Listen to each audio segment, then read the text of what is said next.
Mary Trump, the president's niece, has been saying for some time now that her uncle needs to be removed from power because he will do unstable, unhinged, whatever word you want to use. And that's what's happening. Many of Trump's allies have said nothing. It took people to die to do what we just saw, to even admit that there's a problem. Mary Trump is also a psychologist and author of Too Much and Never Enough. She joins us now. You take no solace in having been right. I know that. And you're also saying it's not over. Now, he is going to the Alamo in San Antonio. We all know what the Alamo is about. We know the virtue of the call for aid and being unheeded and fighting against huge odds. He's going to Alamo, Texas. And Alamo, Texas is named after that mission in San Antonio, okay? So the symbol is there, okay? Do you think that's why he's going there? Undoubtedly. I'm sure somebody else told him to go there because, as you know as well as I do, Donald knows absolutely nothing about American history. But I'm sure once he was told what the symbolism was, he thought it was a good idea. But I guess whoever informed him about the Alamo didn't tell him how it ended. But he is there. He is indeed going there to make a stand of one kind or another.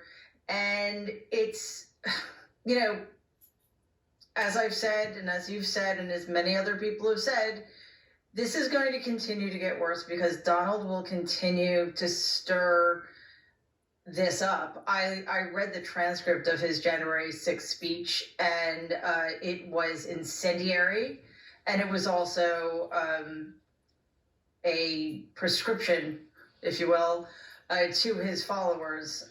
So Donald has never been contained. He's never been stopped. You know, he's always been allowed to get away with whatever he's wanted to get away with. I think it's time, though, for us and, well, actually for the Republicans in Congress, who are literally the only people on this planet who can mitigate the horrors that are going on right now. Is speaking out about this. I can't think of many things other than calling for more insurrections that he could do that is a more harrowing symbol than going to the Alamo, which was the last, Alamo, Texas.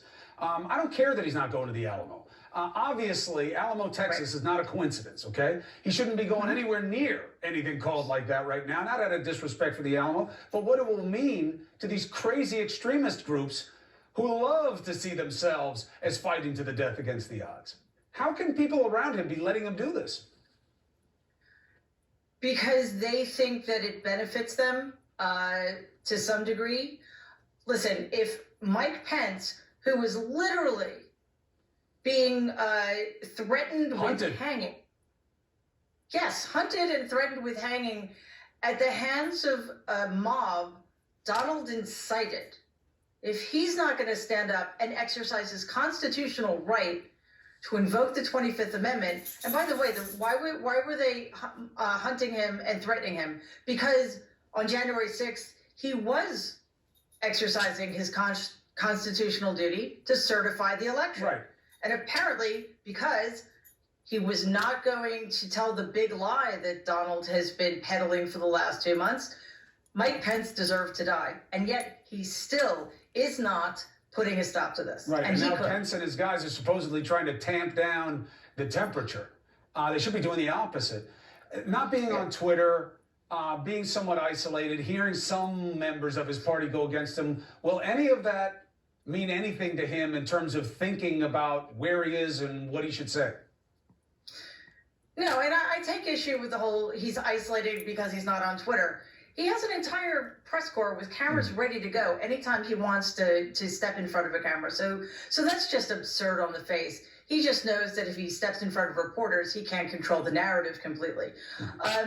I literally think there is nothing anybody can say. He's not going to come to his senses because he doesn't have any, So it's a question of other people stepping in and blocking him and containing him.